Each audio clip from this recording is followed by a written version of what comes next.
ਵਾਹਿਗੁਰੂ ਸਾਹਿਬ JIO. ਡੰਡੋਤ ਬੰਦਨ ਅਨਕ ਬਾਰ, ਸਰਬ ਕਲਾ ਸਮਰੱਥ।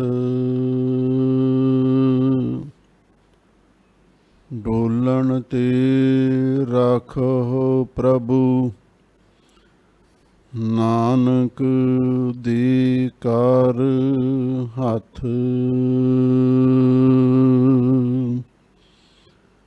ਜਿਉਂ ਬੁਲਾਵਹਿ ਤਿਉਂ ਬੋਲਹਿ ਸੁਆਮੀ, ਕੁਦਰਤ ਕਾਵਣ ਹਮਾਰੀ। ਸਾਧ ਸੰਗ ਨਾਨਕ ਜਸ ਗਾਇਓ, ਜੋ ਪ੍ਰਭ ਕੀ ਆਤ ਪਿਆਰੀ। ਸਤਨਾਮ ਸ੍ਰੀ ਵਾਹਿਗੁਰੂ ਸਾਹਿਬ ਜੀਓ। ਨਾਤੀ ਧੋਤੀ ਸੰਭਹੀ, ਸੁੱਤੀ ਆਏ ਨਚਿੰਦ। ਫਰੀਦਾ ਰਹੀ ਸੋ ਬੇੜੀ ਹਿੰਗ ਦੀ, ਗਈ ਕਥੂਰੀ ਗੰਧ। ਜੋਬਨ ਜਾਂਦੇ ਨਾ ਡਰਾਂ, ਜੇ ਸਹਿ ਪ੍ਰੀਤ ਨਾ ਜਾਏ। ਫਰੀਦਾ ਕੀਤੀ ਜੋਬਨ ਪ੍ਰੀਤ ਬਿਨ, ਸੁੱਕ ਗਏ ਕੁਮਲਾਏ। ਨਾਤੀ ਧੋਤੀ ਸੰਭਹੀ, ਸੁੱਤੀ ਆਏ ਨਚਿੰਦ। ਵਾਹਿਗੁਰੂ ਜੀ ਕਾ ਖਾਲਸਾ, ਵਾਹਿਗੁਰੂ ਜੀ ਕੀ ਫਤਿਹ। ਪਰਮ ਸਨਮਾਨਯੋਗ ਗੁਰੂ ਖਾਲਸਾ ਸਤ ਸੰਗਤ ਜੀਓ, ਸਤਿਗੁਰੂ ਨੇ ਅਪਾਰ ਬਖਸ਼ਿਸ਼ ਕੀਤੀ। ਆਪ ਸੰਗਤਾਂ ਪਾਵਨ ਅੰਮ੍ਰਿਤ ਰੂਪ ਬਾਣੀ ਦੀ ਲੜੀਵਾਰ ਕਥਾ ਵਿਚਾਰ ਸਰਵਣ ਕਰ ਰਹੇ ਹੋ। ਬਾਬਾ ਫਰੀਦ ਜੀ ਦੇ ਪਾਵਨ ਸ਼ਲੋਕਾਂ ਦੀ ਕਥਾ ਪ੍ਰਾਰੰਭ ਹੈ। 32 ਸ਼ਲੋਕਾਂ ਦੀ ਕਥਾ ਆਪ ਸੰਗਤਾਂ ਨੇ ਸਰਵਣ ਕੀਤੀ ਹੈ। ਅਗਲੇ ਸ਼ਲੋਕਾਂ ਦੀ ਵਿਚਾਰ ਆਰੰਭ ਹੋ ਰਹੀ ਹੈ। ਬਾਬਾ ਫਰੀਦ ਜੀ ਸੂਫੀ ਸੰਤ ਸਨ, ਰੱਬ ਦੇ ਦਰਵੇਸ਼ ਸਨ। ਅਕਾਲ ਪੁਰਖ ਵਾਹਿਗੁਰੂ ਦੀ ਮਹਾਨ ਕਿਰਪਾ ਸੀ, ਜੋ ਉਹਨਾਂ ਉਪਦੇਸ਼ ਦਿੱਤੇ ਠੇਠ ਪੰਜਾਬੀ ਦੇ ਵਿੱਚ,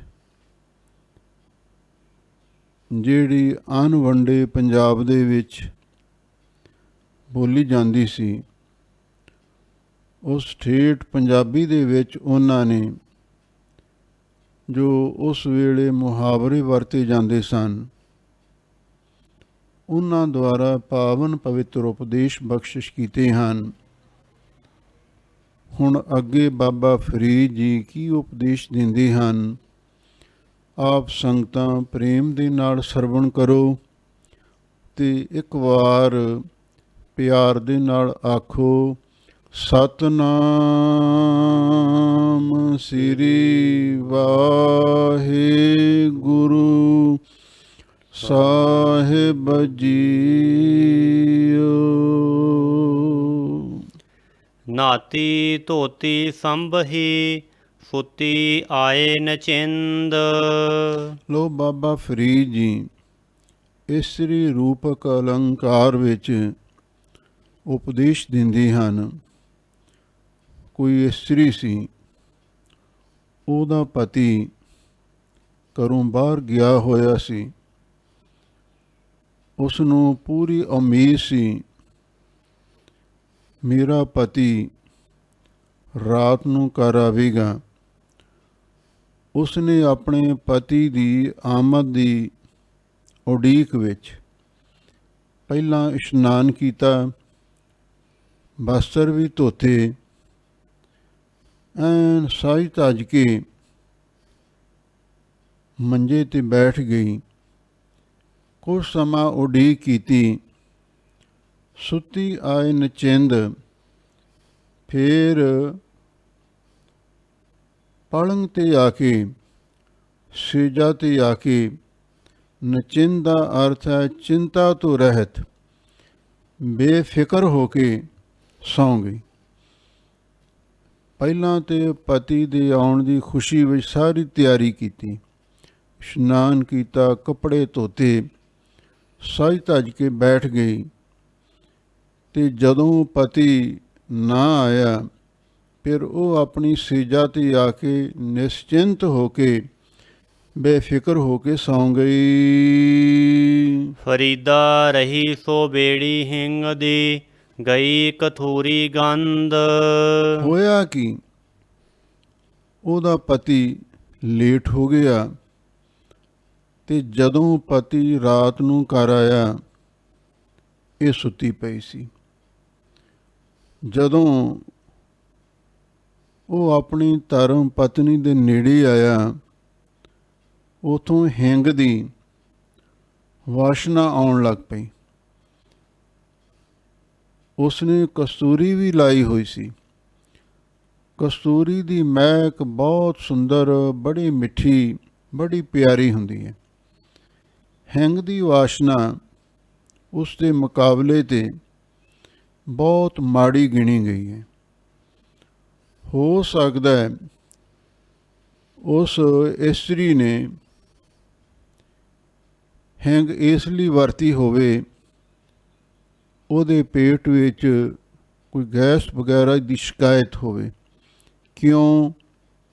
ਹਿੰਗ ਇੱਕ ਔਸ਼ਧੀ ਵੀ ਮੰਨੀ ਗਈ ਹੈ। ਹੁਣ ਉਸ ਨੇ ਮੂੰਹ ਦੇ ਵਿੱਚ ਹਿੰਗ ਪਾ ਲਈ, ਉਹਦੀ ਦੁਰਗੰਧ ਆਉਣ ਲੱਗ ਪਈ। ਜਿਹੜੀ ਕਸਤੂਰੀ ਲਾਈ ਸੀ, ਉਹਦੀ ਦੁਰਗੰਧ, ਉਹਦੀ ਸੁੰਦਰ ਵਾਸ਼ਨਾ, ਉਹ ਸਾਰੀ ਆਲੋਪ ਹੋ ਗਈ।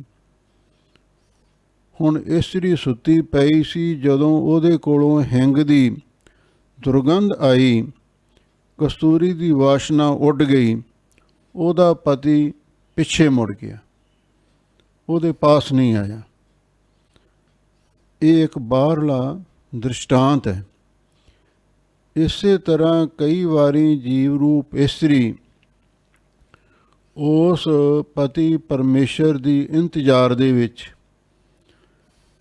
ਇਸ਼ਨਾਨ ਵੀ ਕਰਦੀ ਹੈ, ਬਸਤਰ ਵੀ ਧੋਂਦੀ ਹੈ, ਆਪਣੇ ਸਰੀਰ ਤੇ ਕੱਪੜਿਆਂ ਨੂੰ ਸਾਫ਼ ਕਰਦੀ ਹੈ, ਸਾਂਭੀ, ਫਿਰ ਸਜ ਧੱਜ ਕੇ ਬੈਠ ਜਾਂਦੀ ਹੈ, ਚੌਂਕੜਾ ਲਾ ਲੈਂਦੀ ਹੈ,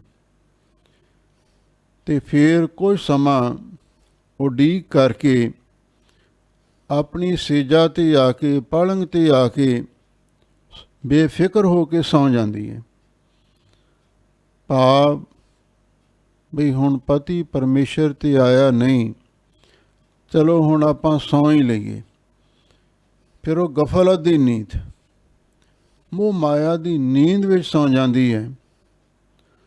ਉੱਧਰੋਂ ਸੁੱਤੀ ਪਈ ਤੋਂ ਪਤੀ ਪਰਮੇਸ਼ਰ ਜੀਵ ਇਸਤਰੀ ਦੇ ਪਾਸ ਆਉਂਦਾ। ਉਹ ਆ ਕੇ ਕੀ ਵੇਖਦਾ ਹੈ? ਉਹਦੇ ਕੋਲੋਂ ਹਿੰਗ ਦੀ ਦੁਰਗੰਧ ਆ ਰਹੀ ਹੈ। ਬੇੜੀ ਤੋਂ ਭਾਵ ਹੈ ਰਹੀ ਸੋ ਬੇੜੀ ਹਿੰਗ ਦੀ। ਉਹ ਹਿੰਗ ਦੀ ਬੇੜੀ ਦਾ ਅਰਥ ਆ ਵੇੜੀ ਹੋਈ, ਲਿਬੜੀ ਹੋਈ। ਉਸਨੇ ਹਿੰਗ ਮੂੰਹ ਦੇ ਵਿੱਚ ਪਾ ਲਈ ਤੇ ਕੁਝ ਉਹਦੇ ਮੂੰਹ 'ਤੇ ਲੱਗ ਗਈ, ਹੱਥਾਂ 'ਤੇ ਲੱਗ ਗਈ। ਬਸ ਉਹ ਹਿੰਗ ਦੀ ਵਾਸ਼ਨਾ ਦੀ ਵੇੜੀ ਹੋਈ ਰਹਿ ਗਈ, ਤੇ ਜਿਹੜੀ ਭਗਤੀ ਰੂਪੀ ਕਸਤੂਰੀ ਦੀ ਮਹਿਕ ਸੀ, ਉਹ ਉੱਥੋਂ ਉੱਡ ਗਈ। ਹੁਣ ਜਦੋਂ ਭਗਤੀ ਚਲੀ ਗਈ ਤੇ ਵਿਸ਼ੇ ਵਾਸ਼ਨਾ ਦੀ ਦੁਰਗੰਧ ਉੱਥੇ ਫੈਲ ਗਈ, ਤੇ ਵਾਹਿਗੁਰੂ ਪਰਮੇਸ਼ਰ ਪਤੀ ਆਇਆ ਵੀ, ਪਰ ਉਸਨੇ ਆ ਕੇ ਕੀ ਦੇਖਿਆ?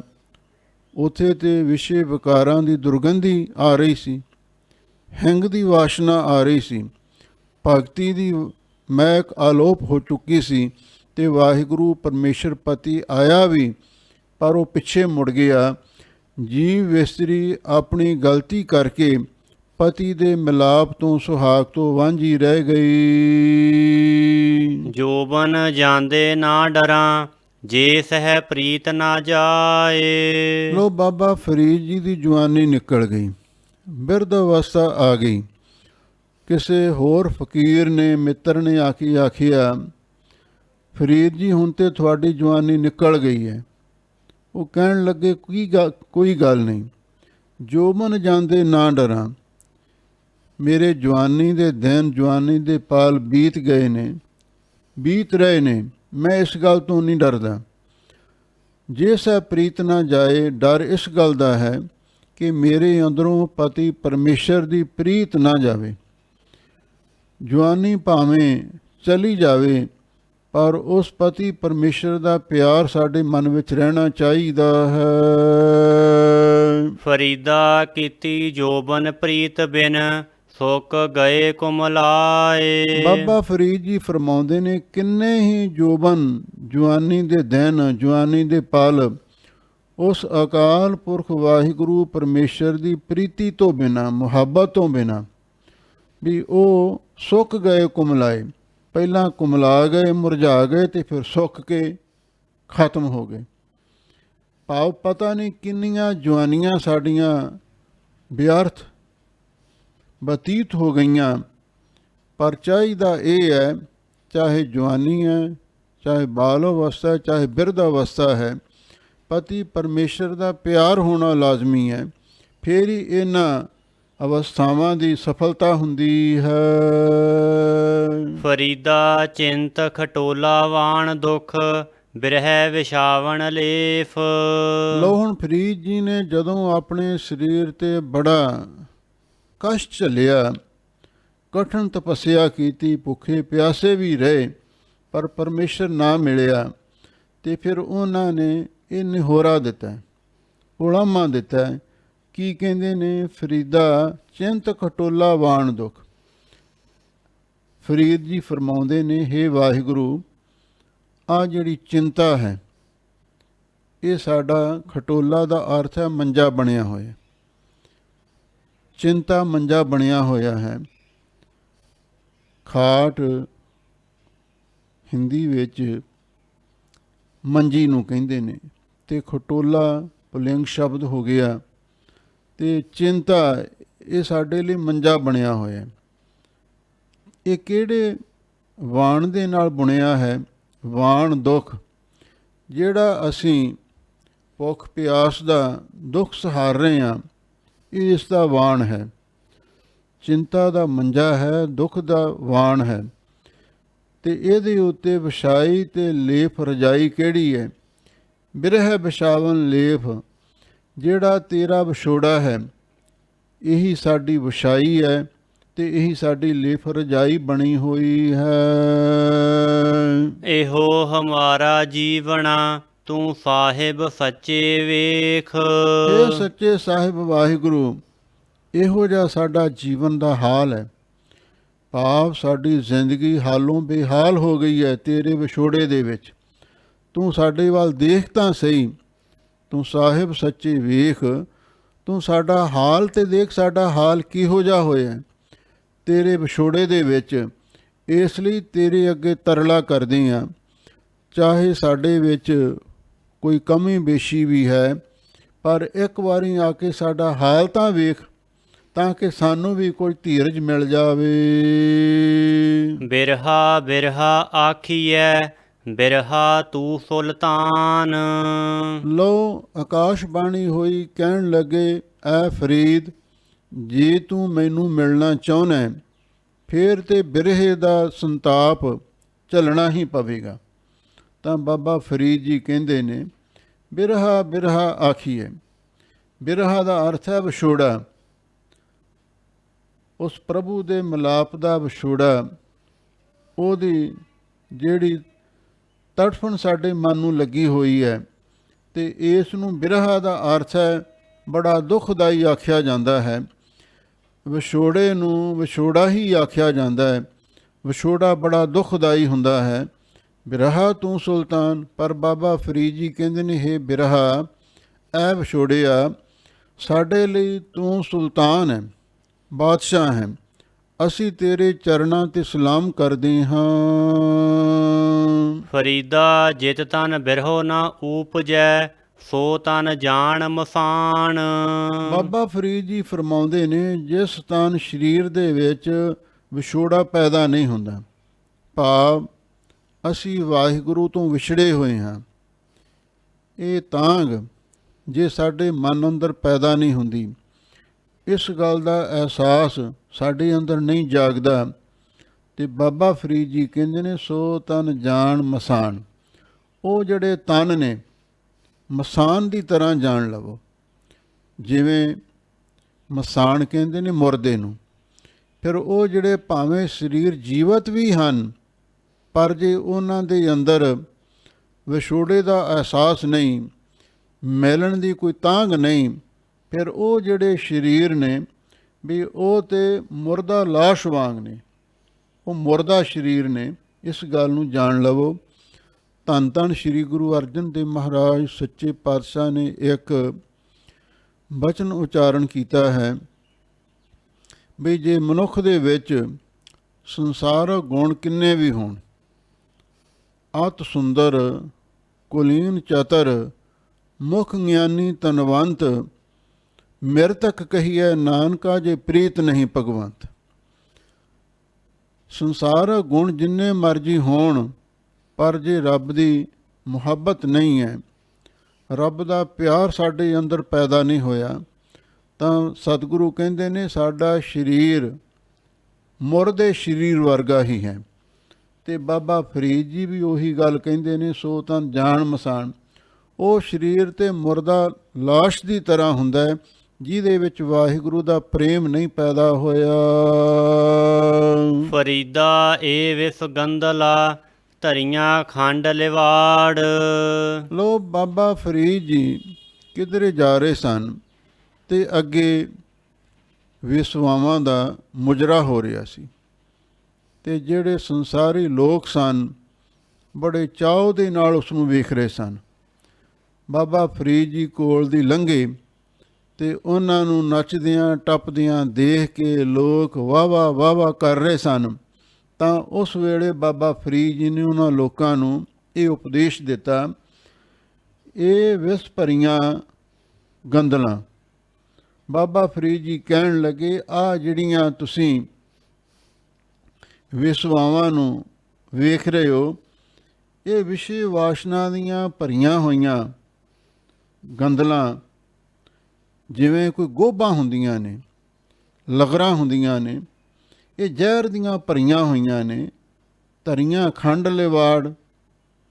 ਤੇ ਇਹਨਾਂ ਨੂੰ ਖੰਡ ਦੇ ਵਿੱਚ ਲਿਵਾੜ ਦਾ ਅਰਥ ਹੈ ਲਬੇੜ ਕੇ, ਖੰਡ ਦੇ ਵਿੱਚ ਲਬੇੜ ਕੇ ਇਹਨਾਂ ਨੂੰ ਰੱਖਿਆ ਹੋਇਆ।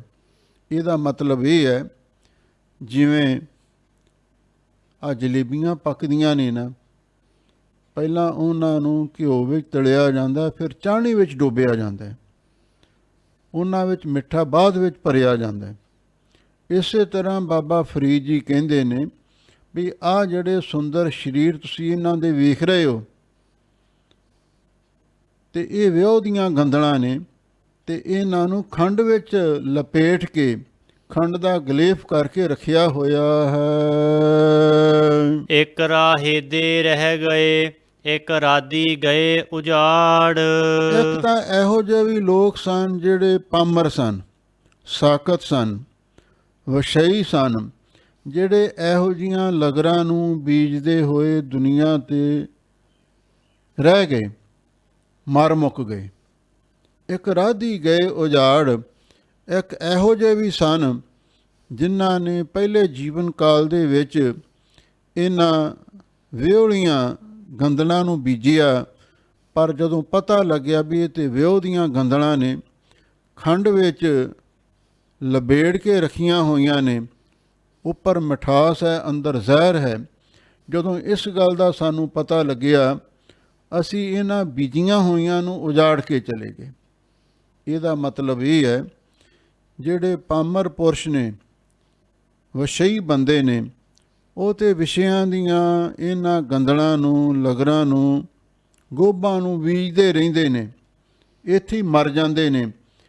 ਇਕਨਾਂ ਦੇ ਮਨ ਵਿੱਚ ਵੈਰਾਗ ਪੈਦਾ ਹੋ ਜਾਂਦਾ ਹੈ ਭਰਤ ਸ੍ਰੀ ਗੋਪੀ ਚੰਦ ਵਰਗਿਆਂ ਦੇ, ਅਤੇ ਫਿਰ ਉਹ ਇਹਨਾਂ ਬੀਜੀਆਂ ਹੋਈਆਂ ਲਗਰਾਂ ਨੂੰ, ਰਾਜ ਦੇ ਸੁੱਖਾਂ ਨੂੰ, ਨਸ਼ਿਆਂ ਵਿਸ਼ਿਆਂ ਨੂੰ ਉਜਾੜ ਕੇ ਛੱਡ ਕੇ ਰੱਬ ਦੀ ਭਗਤੀ ਵਿੱਚ ਪੈ ਜਾਂਦੇ ਹਨ। ਫਰੀਦਾ ਚਾਰ ਗਵਾਇਆ ਹੰਡ ਕੈ, ਚਾਰ ਗਵਾਇਆ ਸਮ। ਲੋ ਕਬੀਰ ਬਾਬਾ ਫਰੀਦ ਜੀ ਦੇ ਕੋਲ ਕੋਈ ਸੰਸਾਰੀ ਮਨੁੱਖ ਆਇਆ। ਉਹ ਦਿਨ ਰਾਤ ਕੰਮ ਧੰਦਿਆਂ ਦੇ ਵਿੱਚ ਹੀ ਭੱਜਿਆ ਫਿਰਦਾ ਸੀ ਅਤੇ ਰਾਤ ਨੂੰ ਸੌਂ ਜਾਂਦਾ ਸੀ। ਬਾਬਾ ਫਰੀਦ ਜੀ ਕਹਿਣ ਲੱਗੇ, ਭਾਈ ਬੰਦਗੀ ਵੀ ਕਰਿਆ ਕਰ, ਬਾਣੀ ਵੀ ਪੜ੍ਹ ਲਿਆ ਕਰ, ਰੱਬ ਦਾ ਨਾਮ ਵੀ ਜਪ ਲਿਆ ਕਰ। ਕਹਿੰਦਾ ਮੇਰੇ ਕੋਲ ਸਮਾਂ ਹੀ ਨਹੀਂ। ਬਾਬਾ ਫਰੀਦ ਜੀ ਕਹਿੰਦੇ ਸੁਣ ਧਿਆਨ ਦੇ ਨਾਲ, ਫਰੀਦਾ ਚਾਰ ਗਵਾਇਆ ਹੰਡ ਕੇ, ਚਾਰ ਪਹਿਰ ਦਾ ਦਿਨ ਧੰਦਿਆਂ ਦੇ ਵਿੱਚ ਇੱਧਰ ਭੱਜ ਲਏ ਉੱਧਰ ਭੱਜ ਲਏ। ਹੰਡ ਕੈ ਦਾ ਅਰਥ ਵੀ ਫਿਰ ਤੁਰ ਕੇ, ਭੱਜ ਦੌੜ ਦੇ ਵਿੱਚ ਹੀ ਗਵਾ ਲਿਆ। ਚਾਰ ਗਵਾਇਆ ਸਮ, ਅਤੇ ਜਿਹੜਾ ਚਾਰ ਪਹਿਰ ਦਾ ਸਮਾਂ ਸੀ ਰਾਤ ਦਾ, ਉਹਨੂੰ ਸਮ ਦਾ ਅਰਥ ਹੈ ਸੌਂ ਕੇ ਗਵਾ ਦਿੱਤਾ। ਦਿਨੇ ਕੰਮ ਧੰਦਿਆਂ ਦੇ ਵਿੱਚ ਸਾਰਾ ਸਮਾਂ ਬਰਬਾਦ ਕਰ ਦਿੱਤਾ ਅਤੇ ਰਾਤ ਨੂੰ ਸੌਂ ਕੇ ਸਾਰਾ ਸਮਾਂ ਲੰਘਾ ਦਿੱਤਾ। ਲੇਖਾ ਰੱਬ ਮੰਗੇਸੀਆ, ਤੂੰ ਆਹੋਂ ਕੇਰੇ ਕੰਮ। ਹੁਣ ਜਦੋਂ ਪਰਮੇਸ਼ਰ ਦੀ ਦਰਗਾਹ ਵਿੱਚ ਜਾਵੇਂਗਾ, ਲੇਖਾ ਰੱਬ ਮੰਗੇਸੀਆ, ਉਹ ਰੱਬ, ਉਹ ਅਕਾਲ ਪੁਰਖ ਵਾਹਿਗੁਰੂ ਤੇਰੇ ਕੋਲੋਂ ਲੇਖਾ ਮੰਗੇਗਾ, ਹਿਸਾਬ ਕਿਤਾਬ ਪੁੱਛੇਗਾ, ਤੂੰ ਆਹੋਂ ਕਿਹੜੇ ਕੰਮ, ਤੂੰ ਕਿਹੜੇ ਕੰਮ ਆਇਆ ਸੀ, ਅਤੇ ਫਿਰ ਕੀ ਜਵਾਬ ਦੇਵੇਂਗਾ। ਹੁਣ ਇੱਥੇ ਸਵਾਲ ਆਉਂਦਾ, ਤੂੰ ਆਹੋਂ ਕਿਹੜੇ ਕੰਮ, ਤੂੰ ਕਿਹੜੇ ਕੰਮ ਆਇਆ ਸੀ ਬੰਦਿਆ। ਇਹ ਸਵਾਲ ਦਾ ਜਵਾਬ ਗੁਰੂ ਅਰਜਨ ਦੇਵ ਮਹਾਰਾਜ ਨੇ ਦਿੱਤਾ। ਭਈ ਪ੍ਰਾਪਤ ਮਾਨੁਖ ਦੇਹੁਰੀਆ, ਗੋਬਿੰਦ ਮੈਲਣ ਕੀ ਇਹ ਤੇਰੀ ਬਰੀਆ। ਅਵਰ ਕਾਜ ਤੇਰਾ ਕਿਤੈ ਨ ਕਾਮ, ਮਿਲ ਸਾਧ ਸੰਗਤ ਭਜ ਕੇਵਲ ਨਾਮ। ਅਸੀਂ ਤੇ ਵਾਹਿਗੁਰੂ ਦੀ ਪ੍ਰਾਪਤੀ ਵਾਸਤੇ ਆਏ ਸੀ, ਇਹ ਸਾਡੇ ਜ਼ਿੰਦਗੀ ਦਾ ਪ੍ਰਯੋਜਨ ਸੀ। ਤੂੰ ਆਹੋਂ ਕਿਹੜੇ ਕੰਮ, ਤੂੰ ਇੱਥੇ ਆ ਕੇ ਰੱਬ ਦੀ ਬੰਦਗੀ ਕਰਨੀ ਸੀ, ਖੰਡੇ ਬਾਟੇ ਦਾ ਅੰਮ੍ਰਿਤ ਛਕਣਾ ਸੀ, ਬਾਣੀ ਦੀ ਰਹਿਤ ਨੂੰ ਧਾਰਨ ਕਰਨਾ ਸੀ, ਗੁਰ ਮੰਤਰ ਮੂਲ ਮੰਤਰ ਦਾ ਅਭਿਆਸ ਕਰਨਾ ਸੀ, ਪੰਜ ਬਾਣੀਆਂ ਦਾ ਨਿਤਨੇਮ ਅੰਮ੍ਰਿਤ ਵੇਲੇ ਸ਼ਾਮ ਨੂੰ ਰਹਿ ਰਾਸ ਕੀਰਤਨ ਸੋਹਿਲਾ ਸੌਣ ਲੱਗਿਆਂ ਪੜ੍ਹਨਾ ਸੀ। ਤੂੰ ਉਹ ਤੇ ਸਾਰਾ ਕੁਝ ਹੀ ਭੁੱਲ ਗਿਆ। ਤੂੰ ਕਿਹੜੇ ਕੰਮ ਆਇਆ ਸੀ, ਤੈਨੂੰ ਚੇਤਾ ਹੀ ਭੁੱਲਿਆ ਰਿਹਾ। ਅਤੇ ਫਿਰ ਉੱਥੇ ਕੀ ਰੱਬ ਦੇ ਮੂਹਰੇ ਮੂੰਹ ਦਿਖਾਵੇਂਗਾ, ਕੀ ਜਵਾਬ ਦੇਵੇਂਗਾ, ਕੋਈ ਤੇਰੇ ਕੋਲੇ ਜਵਾਬ ਨਹੀਂ ਹੋਵੇਗਾ। ਫਰੀਦਾ ਦਰ ਦਰ ਵਾਜੈ ਜਾਏ ਕੈ, ਕਿਉਂ ਡਿਠੋ ਘੜੀਆਲ। ਉਹ ਬਾਬਾ ਫਰੀਦ ਜੀ ਤੁਰੇ ਜਾਂਦੇ ਸਨ। ਉੱਥੇ ਕਿਸੇ ਰਾਜੇ ਦਾ ਮਹਿਲ ਸੀ। ਉਸ ਰਾਜੇ ਦੇ ਮਹਿਲ ਦੇ ਅੱਗੇ ਇੱਕ ਡਿਉਢੀ ਬਣੀ ਹੋਈ ਸੀ।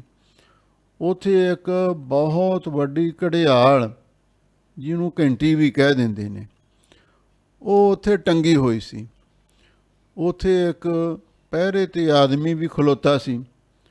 ਉਹਦੀ ਡਿਊਟੀ ਇਹ ਸੀ ਬਈ ਜਦੋਂ ਘੜੀ ਪੂਰੀ ਹੁੰਦੀ ਸੀ, ਉਹ ਉਸ ਵੇਲੇ ਘੜਿਆਲ ਦੇ ਉੱਤੇ ਡੱਗਾ ਮਾਰਦਾ।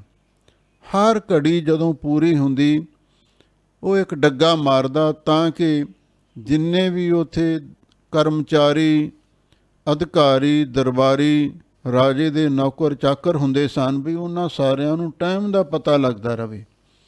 ਇਸ ਲਈ ਉਹ ਘੰਟਾ ਘਰ ਬਣਿਆ ਹੋਇਆ ਸੀ।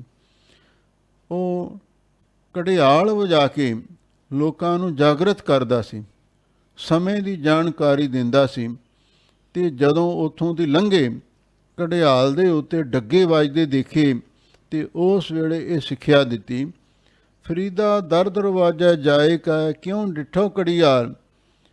ਤੂੰ ਇਸ ਰਾਜੇ ਦੇ ਦਰ ਡਿਉਢੀ ਦੇ ਦਰਵਾਜ਼ੇ 'ਤੇ ਜਾ ਕੇ ਕਿਉਂ ਡਿਠੋ ਘੜਿਆਲ, ਕੀ ਤੂੰ ਘੜਿਆਲ ਨੂੰ ਦੇਖਿਆ? ਜਿਹੜੀ ਉੱਥੇ ਘੜਿਆਲ ਟੰਗੀ ਹੋਈ ਹੈ, ਘੰਟੀ ਟੰਗੀ ਹੋਈ ਹੈ, ਉਹਨੂੰ ਕਦੇ ਗਹੁ ਦੇ ਨਾਲ ਵੇਖਿਆ ਹੈ? ਲੈ ਅਸੀਂ ਤੈਨੂੰ ਦੱਸਦੇ ਹਾਂ ਵੀ ਅਸੀਂ ਉੱਥੇ ਜਾ ਕੇ ਕੀ ਵੇਖਿਆ। ਇਹੋ ਨਿਦੋਸਾਂ ਮਾਰੀਐ, ਹਮ ਦੋਸਾਂ ਦਾ ਕਿਆ ਹਾਲ। ਉਹਨੂੰ ਹਰ ਘੜੀ, ਹਰ ਪਹਿਰ ਤੋਂ ਬਾਅਦ ਤੇ ਉਸ ਨੂੰ ਡੱਗੇ ਵੱਜਦੇ ਸਨ। ਜਦੋਂ ਅਸੀਂ ਉਸ ਘੜਿਆਲ ਨੂੰ ਦੇਖਿਆ, ਮਨ ਵਿੱਚ ਵਿਚਾਰ ਪੈਦਾ ਹੋਈ, ਇਹ ਨਿਰਦੋਸ਼ਾਂ ਮਾਰੀ ਹੈ, ਇਹ ਤੇ ਨਿਰਦੋਸ਼ ਹੈ, ਬੇਕਸੂਰ ਹੈ, ਇਹਨੂੰ ਮਾਰ ਖਾਣੀ ਪੈ ਰਹੀ ਹੈ। ਹਮ ਦੋਸ਼ਾਂ ਦਾ ਕਿਆ ਹਾਲ, ਤੇ ਅਸੀਂ ਤੇ ਕਸੂਰਵਾਰ ਹਾਂ। ਅਸੀਂ ਖਤੇ ਬਹੁਤ ਕਮਾਮਦੇ, ਅੰਤ ਨਾ ਪਾਰਾਵਾਰ। ਜੇ ਤਾਂ ਸਮੁੰਦ ਸਾਗਰ ਨੀਰ ਭਰਿਆ, ਤੇਤੀ ਔਗਣ ਹਮਾਰੇ। ਦਇਆ ਕਰੋ ਕਿਛ ਮਿਹਰਿਓ, ਪਾਵੋ ਡੁੱਬਦੇ ਪੱਥਰ ਤਾਰੇ। ਇਹ ਤੇ ਨਿਰਦੋਸ਼ ਹੈ, ਬੇਕਸੂਰ ਹੈ, ਇਹਨੂੰ ਮਾਰ ਖਾਣੀ ਪੈ ਰਹੀ ਹੈ। ਪਰ ਜਿਹੜੇ ਅਸੀਂ ਦੋਸ਼ਾਂ ਦੇ ਸੰਯੁਕਤ ਹਾਂ, ਕਸੂਰਵਾਰ ਹਾਂ, ਗੁਨਾਹਗਾਰ ਹਾਂ, ਤੇ ਸਾਡਾ ਕੀ ਹਾਲ ਹੋਵੇਗਾ। ਇਹਦਾ ਮਤਲਬ ਇਹ ਹੈ, ਹਰ ਚੀਜ਼ ਤੋਂ ਸਿੱਖਿਆ ਲੈਣੀ ਚਾਹੀਦੀ ਹੈ। ਬਾਬਾ ਫਰੀਦ ਜੀ ਇਸ ਮਸਲੇ 'ਤੇ ਬਹੁਤ ਸੰਜੀਦਾ ਸਨ। ਜੋ ਕੁਝ ਦੁਨੀਆ ਵਿੱਚ ਆਲੇ ਦੁਆਲੇ ਵਰਤ ਰਿਹਾ ਸੀ, ਤੇ ਉਸ ਨੂੰ ਤੱਕ ਕੇ ਉਸ ਵੇਲੇ ਇਹ ਪਵਿੱਤਰ ਬਾਣੀ ਉਚਾਰਨ ਕਰਦੇ ਸਨ। ਘੜੀਏ ਘੜੀਏ ਮਾਰੀਐ, ਪਹਿਰੀ ਲਹਿ ਸਜਾਏ। ਲੋ ਉਸ ਵੇਲੇ ਦਾ ਰਿਵਾਜ ਸੀ। ਹੁਣ ਹਰ ਘੜੀ ਘੜੀ ਉਸ ਘੜਿਆਲ ਨੂੰ ਡੱਗਾ ਮਾਰਿਆ ਜਾਂਦਾ ਸੀ। ਫਿਰ ਜਦੋਂ ਇੱਕ ਪਹਿਰ ਬੀਤ ਜਾਂਦਾ, ਫਿਰ ਜਿੰਨੀਆਂ ਪਹਿਰ ਦੀਆਂ ਘੜੀਆਂ ਸਨ, ਤੇ ਉਹਨੇ ਉਹਦੇ ਡੱਗੇ ਵੱਜਦੇ ਸਨ, ਡੰਡੇ ਵੱਜਦੇ ਸਨ, ਤੇ ਇਹ ਉਸ ਨੂੰ ਸਜ਼ਾ ਮਿਲਦੀ ਸੀ। ਜਿਹੜੇ ਪੁਰਾਣੇ ਘੰਟਾ ਘਰ ਵੀ ਹੁੰਦੇ ਸਨ ਨਾ, ਹੁਣ ਦਰਬਾਰ ਸਾਹਿਬ ਆਪਾਂ ਜਾਂਦੇ ਹਾਂ, ਪਹਿਲਾਂ ਉੱਥੇ ਵੀ ਨਾਲ ਉਹ ਘੰਟੀਆਂ ਵੱਜਦੀਆਂ ਸਨ। 1 ਘੰਟੇ ਬਾਅਦ 1 ਘੰਟੀ ਵੱਜਦੀ, ਤੇ ਫਿਰ ਜਦੋਂ ਟਾਈਮ ਅੱਗੇ ਵੱਧਦਾ ਜਾਂਦਾ, 2 ਘੰਟਿਆਂ ਬਾਅਦ 2 ਘੰਟੀਆਂ ਵੱਜਦੀਆਂ, 3 ਤੋਂ ਬਾਅਦ 3, 12 ਵਜੇ ਤੱਕ ਅੰਕ ਲਿਖੇ ਹੋਏ ਸਨ। ਜਦੋਂ 12 ਵੱਜਦੇ ਤੇ 12 ਹੀ ਘੰਟੀਆਂ ਵੱਜਦੀਆਂ ਸਨ। ਘੜਿਆਲਾਂ ਦੇ ਉੱਤੇ ਡੱਗੇ ਵੱਜਦੇ ਸਨ। ਸੋ ਇੱਥੇ ਬਾਬਾ ਫਰੀਦ ਜੀ ਕਹਿੰਦੇ ਨੇ, ਵੇਖ ਲਓ, ਹਰ ਘੜੀ ਘੜੀ ਇਸ ਨੂੰ ਮਾਰ ਪੈਂਦੀ ਹੈ। ਹਰ ਪਹਿਰ ਤੋਂ ਬਾਅਦ ਫਿਰ ਇਹਨੂੰ ਸਜ਼ਾ ਮਿਲਦੀ ਹੈ, ਤੇ ਫਿਰ ਇਹਨੂੰ ਓਨੀ ਵਾਰੀ ਜਿੰਨੀਆਂ ਘੜੀਆਂ ਬੀਤਦੀਆਂ ਨੇ, ਇਸ ਨੂੰ ਕੁੱਟਿਆ ਜਾਂਦਾ ਹੈ, ਇਸ ਨੂੰ ਸਜ਼ਾ ਦਿੱਤੀ ਜਾਂਦੀ ਹੈ। ਸੋ ਹੇੜਾ ਘੜਿਆਲ ਜਿਉ, ਦੁਖੀ ਰਹਿਣ ਵਿਹਾਏ। ਉਹੀ ਘੜਿਆਲ ਦੇ ਵਾਂਗ ਹੇੜਾ ਦਾ ਅਰਥ ਜਿਹੜਾ ਸਾਡਾ ਸਰੀਰ ਹੈ, ਇਹਨੂੰ ਵੀ ਸਜ਼ਾ ਮਿਲੇਗੀ। ਕਿਉਂ? ਇਹ ਤੇ ਨਿਰਦੋਸ਼ ਹੈ, ਬੇਕਸੂਰ ਹੈ, ਇਹਨੂੰ ਮਾਰ ਪੈਂਦੀ ਹੈ। ਅਸੀਂ ਤੇ ਗੁਨਾਹ ਕਰਦੇ ਹਾਂ, ਦੋਸ਼ੀ ਹਾਂ, ਕਸੂਰਵਾਰ ਹਾਂ, ਤੇ ਦੁਖੀ ਰਹਿਣ ਵਿਹਾਏ। ਸਾਡੀ ਵੀ ਸਾਰੀ ਜ਼ਿੰਦਗੀ ਦੀ ਰਾਤ ਦੁੱਖਾਂ ਦੇ ਵਿੱਚ ਬਤੀਤ ਹੋਵੇਗੀ। ਬੁੱਢਾ ਹੋਆ ਸ਼ੇਖ ਫਰੀਦ, ਕੰਬਣ ਲੱਗੀ ਦੇਹ। ਲੋ ਅਖੀਰ ਜਦੋਂ ਬਾਬਾ ਸ਼ੇਖ ਫਰੀਦ ਜੀ ਬਿਰਧ ਹੋ ਗਏ, ਬਜ਼ੁਰਗ ਹੋ ਗਏ, ਤੇ ਉਸ ਵੇਲੇ ਆਪਣੇ ਸਰੀਰ ਨੂੰ ਤੱਕ ਕੇ ਇਹ ਉਪਦੇਸ਼ ਦਿੱਤਾ ਹੈ, ਬੁੱਢਾ ਹੋਆ ਸ਼ੇਖ ਫਰੀਦ, ਬਈ ਸ਼ੇਖ ਫਰੀਦ ਹੁਣ ਬੁੱਢਾ ਹੋ ਗਿਆ, 70-80 ਸਾਲ ਦਾ ਹੋ ਗਿਆ। ਵੈਸੇ ਗੁਰਬਾਣੀ ਵਿੱਚ ਗੁਰੂ ਮਹਾਰਾਜ ਨੇ 60 ਕੇ ਬੁਢੇਪਾ ਆਵੇ, 60 ਸਾਲ ਦੀ ਉਮਰ ਤੋਂ ਬਾਅਦ ਬੁਢੇਪਾ ਸ਼ੁਰੂ ਹੋ ਜਾਂਦਾ ਹੈ। ਵੈਸੇ ਵਿਗਿਆਨ ਦੇ ਅਨੁਸਾਰ ਬੁਢੇਪਾ ਇੱਕ ਮਾਨਸਿਕ ਰੋਗ ਹੈ। ਗੁਰਮੁਖ ਬੁੱਢੇ ਕਦੇ ਨਹੀਂ ਜਿਨ੍ਹਾਂ ਅੰਤਰ ਸੁਰਤ ਗਿਆਨ, ਜਿਨ੍ਹਾਂ ਦੀ ਸੁਰਤ ਵਿੱਚ ਆਤਮਿਕ ਗਿਆਨ ਪ੍ਰਗਟ ਹੋ ਜਾਂਦਾ ਹੈ, ਉਹਨਾਂ ਦਾ ਸਰੀਰ ਨਾਲ ਕੋਈ ਬਹੁਤਾ ਲਗਾਵ ਨਹੀਂ ਰਹਿੰਦਾ, ਤੇ ਫਿਰ ਉਹਨਾਂ ਦੇ ਉੱਤੇ ਬੁਢੇਪੇ ਦਾ ਵੀ ਕੋਈ ਅਸਰ ਨਹੀਂ ਹੁੰਦਾ।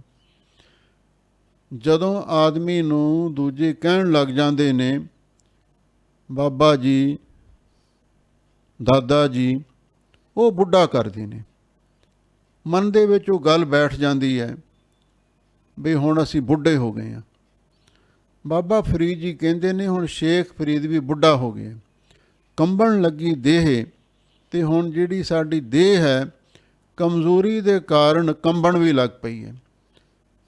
ਅਸੀਂ ਅਕਸਰ ਵੇਖਦੇ ਹਾਂ, ਜਿਹੜੇ ਸਾਡੇ ਬਜ਼ੁਰਗ ਹੁੰਦੇ ਨੇ, ਉਹਨਾਂ ਦੇ ਹੱਥ ਕੰਬਣ ਲੱਗ ਜਾਂਦੇ ਨੇ। ਜਦੋਂ ਕੋਈ ਚੀਜ਼ ਫੜਦੇ ਨੇ ਹੱਥ ਵਿੱਚ ਖਾਣ ਵਾਸਤੇ, ਫੜੀ ਨਹੀਂ ਜਾਂਦੀ। ਲੋ ਬਾਬਾ ਫਰੀਦ ਜੀ ਕਹਿੰਦੇ ਨੇ ਬਿਰਧ ਅਵਸਥਾ ਦੇ ਦੁੱਖ ਨੇ। ਹੁਣ ਸ਼ੇਖ ਫਰੀਦ ਬੁੱਢਾ ਹੋ ਗਿਆ ਹੈ, ਇਹਦੀ ਦੇਹ ਕੰਬਣ ਲੱਗ ਪਈ ਹੈ। ਜੇ 100 ਵਰਿਆ ਜੀਵਣਾ ਪੀਤਨ ਹੋਸੀ ਖੇਹ।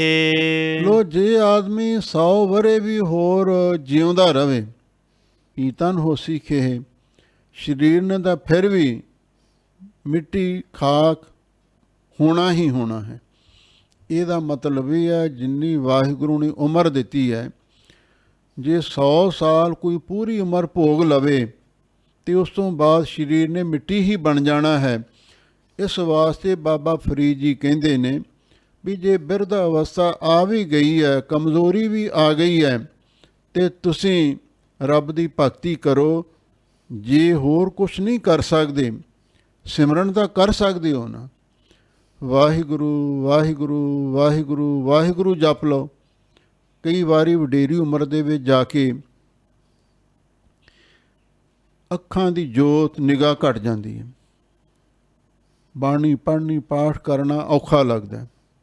ਹੁਣ ਕਈ ਬਜ਼ੁਰਗ ਕਹਿੰਦੇ ਨੇ ਹੁਣ ਸਾਡੀ ਨਿਗਾਹ ਘਟ ਗਈ ਹੈ, ਤੇ ਫਿਰ ਕਈ ਡਾਕਟਰਾਂ ਕੋਲ ਜਾਂਦੇ ਨੇ, ਕੋਈ ਐਨਕਾਂ ਲਵਾਉਂਦਾ, ਕੋਈ ਆਪਰੇਸ਼ਨ ਕਰਵਾਉਂਦਾ ਸਾਡੀ ਨਿਗਾਹ ਵੱਧ ਜਾਵੇ। ਇਹ ਬੁਢੇਪੇ ਵਿੱਚ ਜਾ ਕੇ ਸਭ ਕੁਝ ਘਟਦਾ ਹੀ ਘਟਦਾ ਹੈ। ਪਰ ਬਾਬਾ ਫਰੀਦ ਜੀ ਕਹਿੰਦੇ ਨੇ ਸਰੀਰ ਦੀ ਜਿਹੋ ਜਿਹੀ ਮਰਜ਼ੀ ਹਾਲਤ ਹੋਵੇ, ਪਰ ਸਾਨੂੰ ਵਾਹਿਗੁਰੂ ਦਾ ਸਿਮਰਨ ਨਹੀਂ ਛੱਡਣਾ ਚਾਹੀਦਾ। ਜਿਸ ਸਰੀਰ ਦਾ ਅਸੀਂ ਮੋਹ ਕਰਦੇ ਹਾਂ, ਇਹਨੇ ਇੱਕ ਦਿਨ ਖਾਕ ਦੀ ਢੇਰੀ ਬਣ ਜਾਣਾ ਹੈ। ਫਰੀਦਾ ਬਾਰ ਪਰਾਇਐ ਬੈਸਣਾ ਸਾਈਂ ਮੁਝੈ ਨਾ ਦੇਹ। ਲੋ ਹੁਣ ਬਾਬਾ ਫਰੀਦ ਜੀ ਦਾ ਜਿਹੜਾ ਇਹ ਸ਼ਲੋਕ ਆ ਰਿਹਾ ਹੈ, ਇਹਦੇ ਬਾਰੇ ਇਸ ਤਰ੍ਹਾਂ ਦੀ ਉਥਾਨਕਾ ਮਿਲਦੀ ਹੈ। ਬਾਬਾ ਫਰੀਦ ਜੀ ਪੰਜਾਬ ਦੀ ਧਰਤੀ 'ਤੇ ਵਿਚਰ ਰਹੇ ਸਨ। ਫਰੀਦਕੋਟ ਸ਼ਹਿਰ ਹੈ ਨਾ, ਇੱਥੇ ਇੱਕ ਮੋਕਲਹਰ ਰਾਜਾ ਰਹਿੰਦਾ ਸੀ। ਬਰਸਾਤ ਦੇ ਦਿਨ ਸਨ। ਰਾਜੇ ਦੇ ਕਿਲੇ ਦੀ ਇੱਕ ਪਾਸਿਓਂ ਕੰਧ ਢਹਿ ਗਈ। ਹੁਣ ਰਾਜਾ ਉਸ ਕਿਲੇ ਵਿੱਚ ਰਹਿੰਦਾ ਸੀ। ਉਸ ਨੇ ਵਜ਼ੀਰਾਂ ਨੂੰ ਸੱਦਿਆ, ਕਹਿਣ ਲੱਗਾ ਇਸ ਕਿਲੇ ਦੀ ਕੰਧ ਨੂੰ ਜਲਦੀ ਉਸਾਰਿਆ ਜਾਵੇ। ਕਾਰੀਗਰ ਬੁਲਾਏ ਗਏ, ਰਾਜ ਮਿਸਤਰੀ ਬੁਲਾਏ ਗਏ, ਲੇਬਰ ਦੇ ਬੰਦੇ ਬੁਲਾਏ ਗਏ। ਰਾਜਾ ਕਹਿਣ ਲੱਗਾ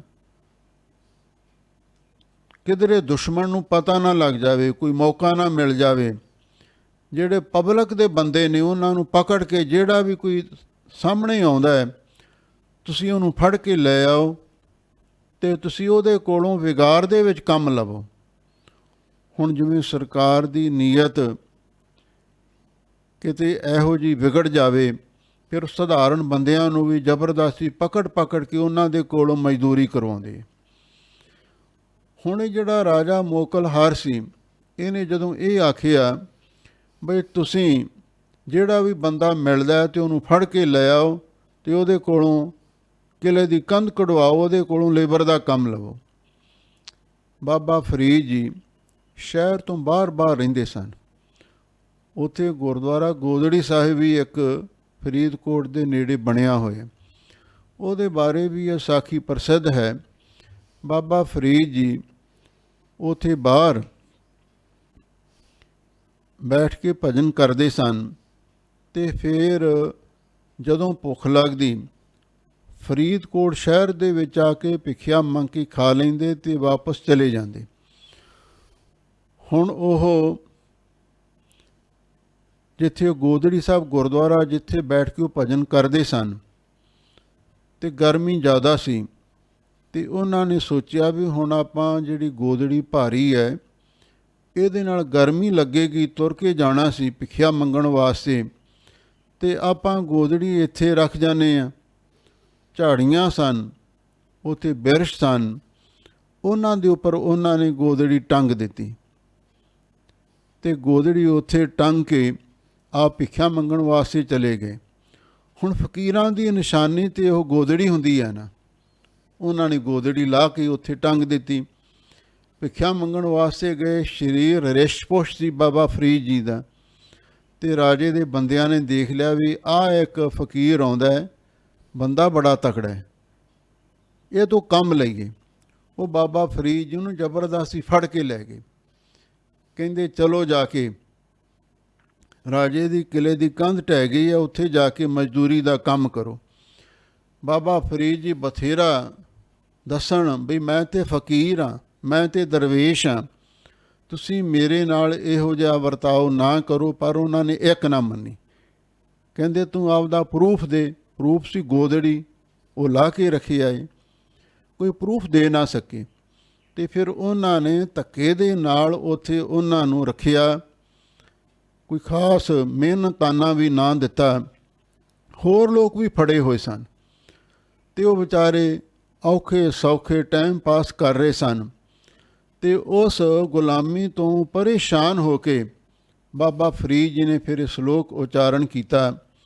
ਕੀ ਕਹਿੰਦੇ ਨੇ? ਫਰੀਦਾ ਬਾਰ ਪਰਾਇਆ ਬੈਸਣਾ ਸਾਈਂ ਮੁਝਾ ਨਾ ਦੇ।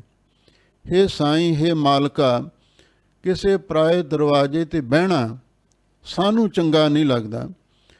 ਇਹੋ ਜਿਹੀ ਜਿਹੜੀ ਗੁਲਾਮੀ ਦੀ ਜ਼ਿੰਦਗੀ ਹੈ ਮੈਨੂੰ ਨਾ ਦੇ, ਵੀ ਮੈਂ ਕਿਸੇ ਦੀ ਟੇਕ ਰੱਖ ਕੇ, ਕਿਸੇ ਦੀ ਆਸ ਲੈ ਕੇ ਮੈਂ ਉਹਦੇ ਦਰ 'ਤੇ ਬੈਠਾ ਰਵਾਂ ਤੇ ਉਹ ਜਿਹੜਾ ਮਾਲਕ ਹੈ ਉਹਦੇ ਮਨ ਵਿੱਚ ਕੋਈ ਦਇਆ ਨਾ ਹੋਵੇ, ਕੋਈ ਤਰਸ ਨਾ ਹੋਵੇ।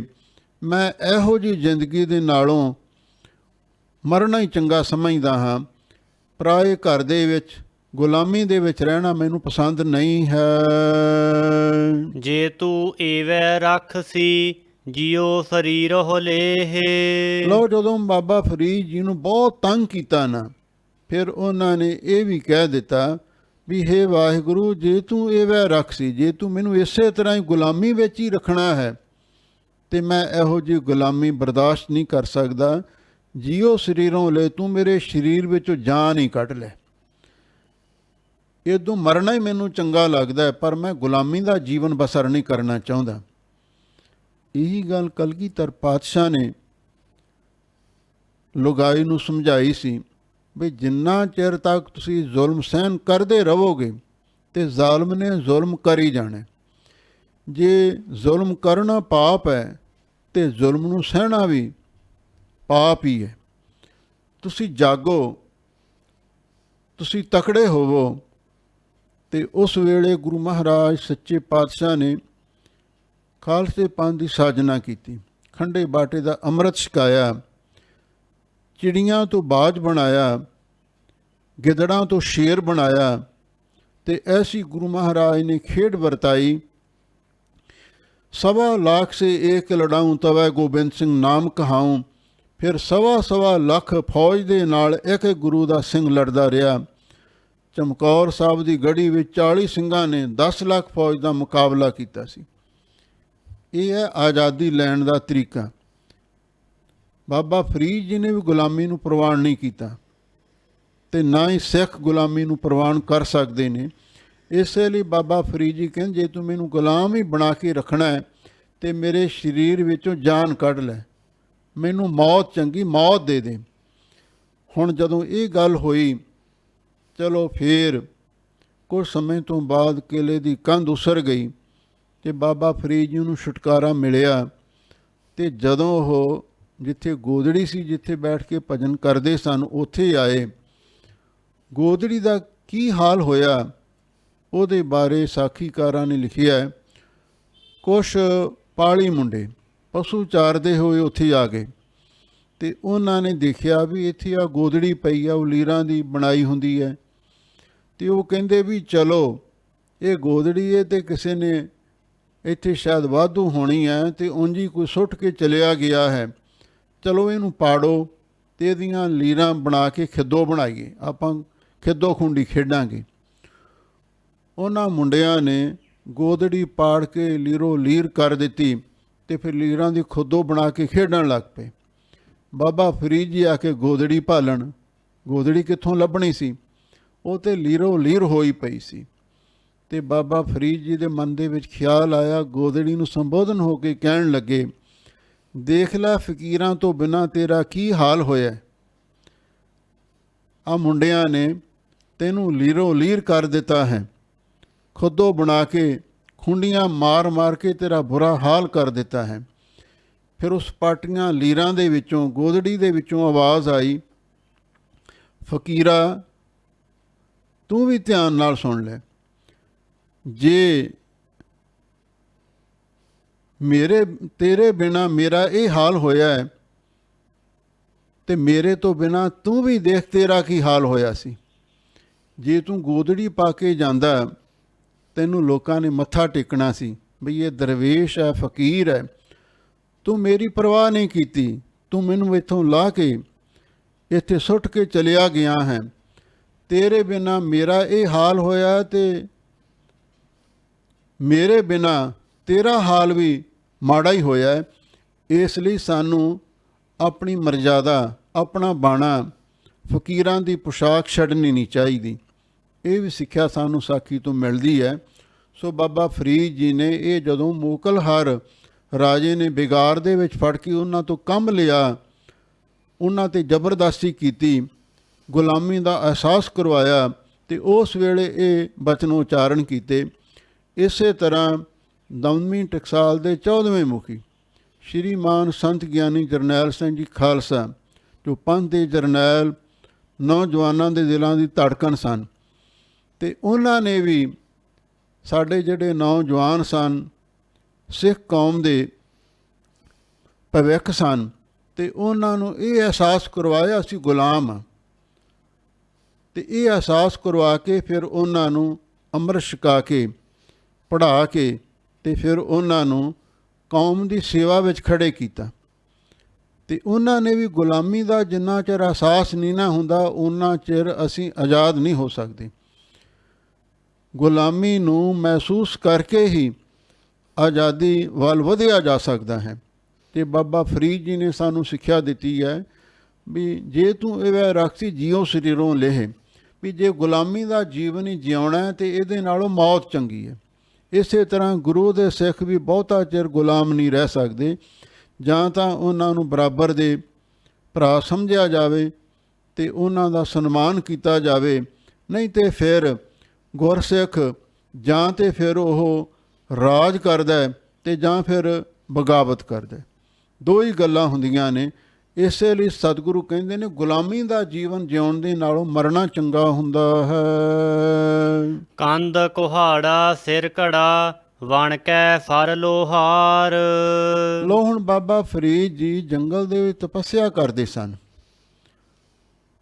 ਤਪੱਸਿਆ ਕਰਦਿਆਂ ਕਰਦਿਆਂ ਸਰੀਰ ਬਿਰਧ ਹੋ ਗਿਆ ਅਤੇ ਭੁੱਖੇ ਪਿਆਸੇ ਰਹਿ ਕੇ ਸਰੀਰ ਦੇ ਉੱਤੇ ਮਿੱਟੀ ਵੀ, ਘਾਹ ਵੀ ਜੰਮ ਗਿਆ। ਅਤੇ ਲੋਹਾਰ ਜਿਹੜਾ ਲੱਕੜਾਂ ਦੇ ਕੋਲੇ ਬਣਾਉਂਦਾ ਸੀ, ਉਹ ਅਚਾਨਕ ਕੋਈ ਲੋਹਾਰ ਉੱਥੇ ਆ ਗਿਆ ਅਤੇ ਉਹਨੇ ਜਦੋਂ ਬਾਬਾ ਫਰੀਦ ਜੀ ਦੇ ਉੱਤੇ ਮਿੱਟੀ ਕੱਟਾ ਜੰਮਿਆ ਦੇਖਿਆ, ਉਹਨੂੰ ਪਤਾ ਨਾ ਲੱਗਿਆ ਵੀ ਇਹ ਬਾਬਾ ਫਰੀਦ ਜੀ ਨੇ।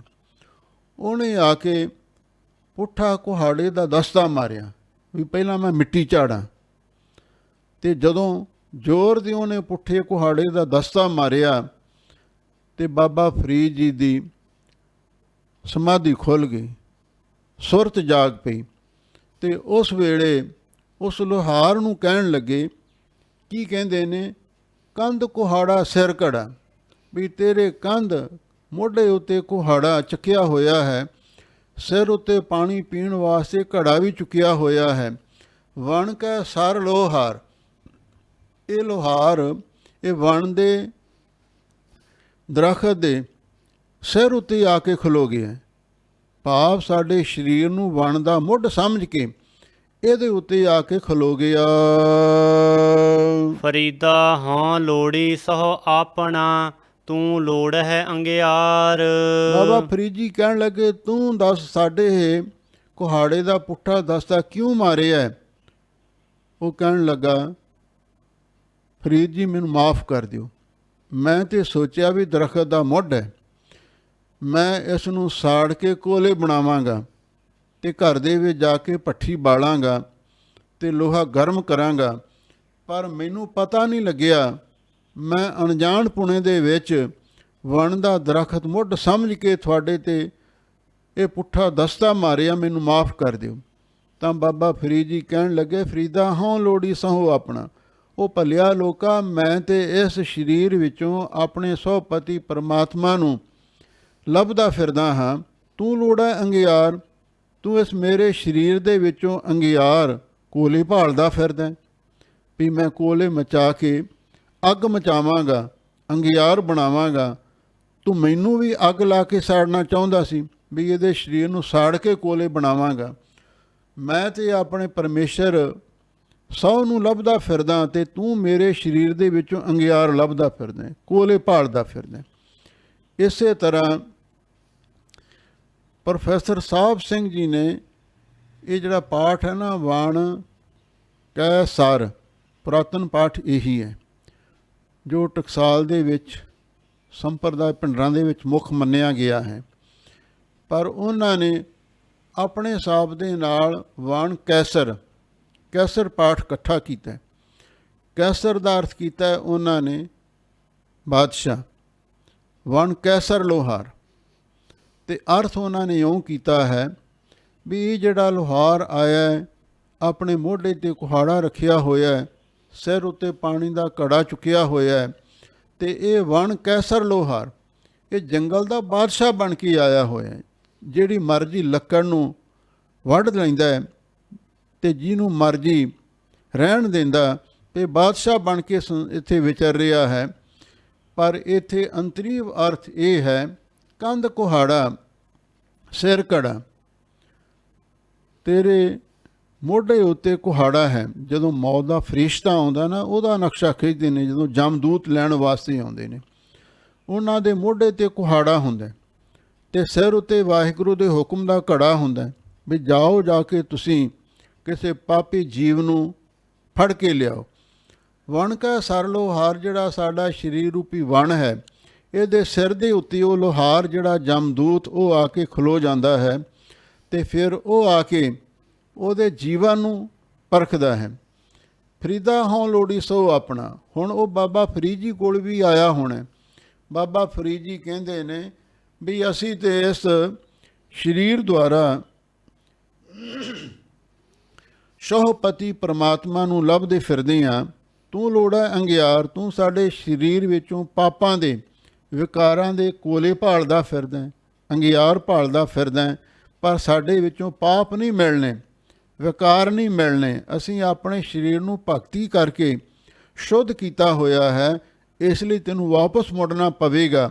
ਅਤੇ ਅਖੀਰ ਉਸ ਨੂੰ ਵਾਪਸ ਹੀ ਮੁੜਨਾ ਪਿਆ। ਫਰੀਦਾ ਇੱਕ ਨਾ ਆਟਾ ਅਗਲਾ, ਇੱਕ ਨਾ ਨਾਹੀ ਲੋਣ।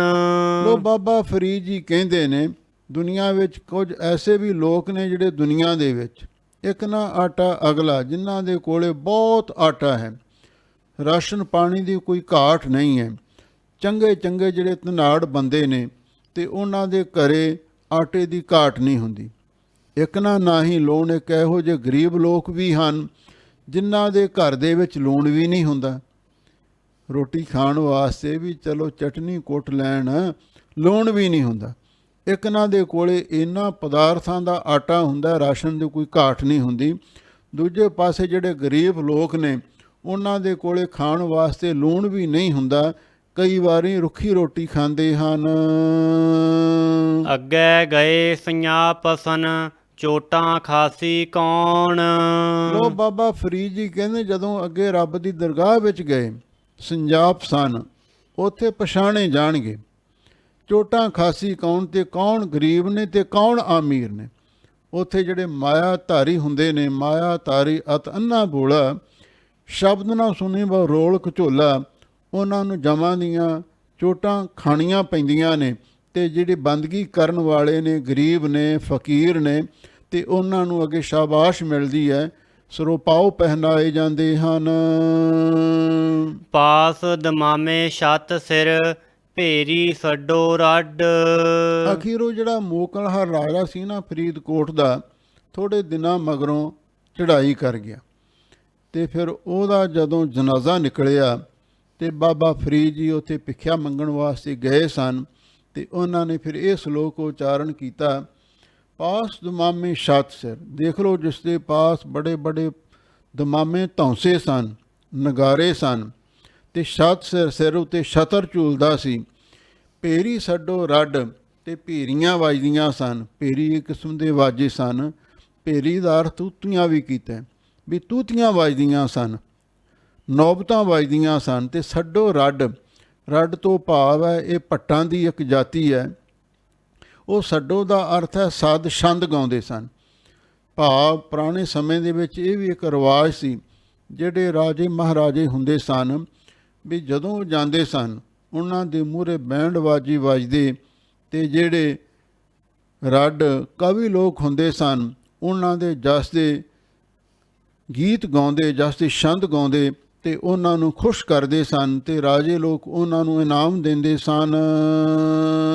ਜਾਏ ਸੁਤੇ ਜੀ ਰਾਣ ਮਹਿ, ਥੀਏ ਅਤੀਮਾ ਗੱਡ। ਉਹ ਬਾਬਾ ਫਰੀਦ ਜੀ ਕਹਿੰਦੇ ਨੇ ਹੁਣ ਉਹ ਵੀ ਜਿਹੜੇ ਆਪਣੇ ਆਪ ਨੂੰ ਰਾਜੇ ਮਹਾਰਾਜੇ ਬਾਦਸ਼ਾਹ ਖਵਾਉਂਦੇ ਸਨ।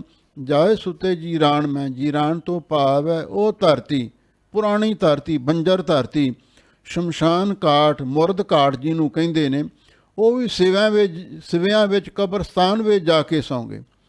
ਥੀਏ ਅਤੀਮਾ ਗੱਡ, ਤੇ ਅਤੀਮਾਂ ਦਾ ਅਰਥ ਜਿਹੜੇ ਹੋਰ ਯਤੀਮ ਹੁੰਦੇ ਨੇ, ਉਹਨਾਂ ਯਤੀਮਾਂ ਦੇ ਵਿੱਚ ਹੀ ਥੀਏ ਗੱਡ, ਉਹ ਜਾ ਕੇ ਉਹਨਾਂ ਦੇ ਵਿੱਚ ਹੀ ਰਲ ਗਏ, ਉਹਨਾਂ ਵਿੱਚ ਹੀ ਰਲ ਗੱਡ ਹੋ ਗਏ।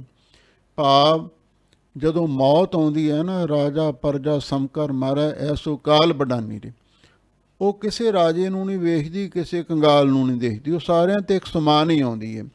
ਹੁਣ ਜਦੋਂ ਮੂਕਲਹਰ ਰਾਜਾ ਮਰਿਆ, ਉਹਨੂੰ ਵੇਖ ਕੇ ਬਾਬਾ ਫਰੀਦ ਜੀ ਨੇ ਕਿਹਾ, ਵੇਖ ਲਓ ਜਿਹੜਾ ਆਪਣੇ ਆਪ ਨੂੰ ਬਾਦਸ਼ਾਹ ਮੰਨਦਾ ਸੀ, ਜਿਹਦੇ ਕੋਲੇ ਧੌਂਸੇ ਸਨ, ਸਿਰ 'ਤੇ ਛਤਰ ਝੂਲਦੇ ਸਨ, ਭੇਰੀਆਂ ਵਾਜੇ ਵੱਜਦੇ ਸਨ, ਤੇ ਕਵੀ ਲੋਕ ਛੰਦ ਗਾਉਂਦੇ ਸਨ, ਤੇ ਉਹ ਵੀ ਅੱਜ ਇਸ ਸ਼ਮਸ਼ਾਨ ਘਾਟ ਦੇ ਵਿੱਚ ਵੀਰਾਨ ਧਰਤੀ 'ਤੇ ਜਾ ਕੇ ਕਬਰਾਂ ਵਿੱਚ ਸੌਂ ਗਏ ਨੇ। ਤੇ ਹਤੀਮਾਂ ਦਾ ਅਰਥ ਜਿਹੜੇ ਯਤੀਮ ਨੇ, ਜਿਨ੍ਹਾਂ ਦਾ ਕੋਈ ਵਾਲੀ ਵਾਰਸ ਨਹੀਂ ਹੁੰਦਾ, ਉਹ ਵੀ ਉਹਨਾਂ ਯਤੀਮਾਂ ਲਾਵਾਰਸਾਂ ਵਿੱਚ ਜਾ ਕੇ ਰਲ ਗਏ। ਫਰੀਦਾ ਕੋਠੇ ਮੰਡਪ ਮਾੜੀਆਂ, ਉਸਾਰੇ ਦੇ ਪੀ ਗਏ। ਉਹ ਬਾਬਾ ਫਰੀਦ ਜੀ ਕਹਿੰਦੇ ਨੇ ਇਹ ਵੀ ਇੱਕ ਬੰਦੇ ਦਾ ਸ਼ੌਕ ਹੁੰਦਾ, ਜਿਹਦੇ ਕੋਲੇ ਚਾਰਕ ਪੈਸੇ ਆ ਜਾਂਦੇ ਨੇ, ਫਿਰ ਉਹ ਪਹਿਲਾਂ ਤੇ ਕਹਿੰਦਾ ਵੀ ਆਪਾਂ ਕੋਠਾ ਬਣਾਈਏ, ਸਧਾਰਨ ਮਕਾਨ ਬਣਾਈਏ। ਜਦੋਂ ਹੋਰ ਮਾਇਆ ਆਉਂਦੀ ਕਹਿੰਦਾ ਹੁਣ ਪੱਕੇ ਆਸਾਨ ਮਹਿਲ ਬਣਾਈਏ, ਤੇ ਫਿਰ ਵੱਡੀਆਂ ਵੱਡੀਆਂ ਉਟਾਰੀਆਂ ਬਣਾਉਂਦੇ ਨੇ।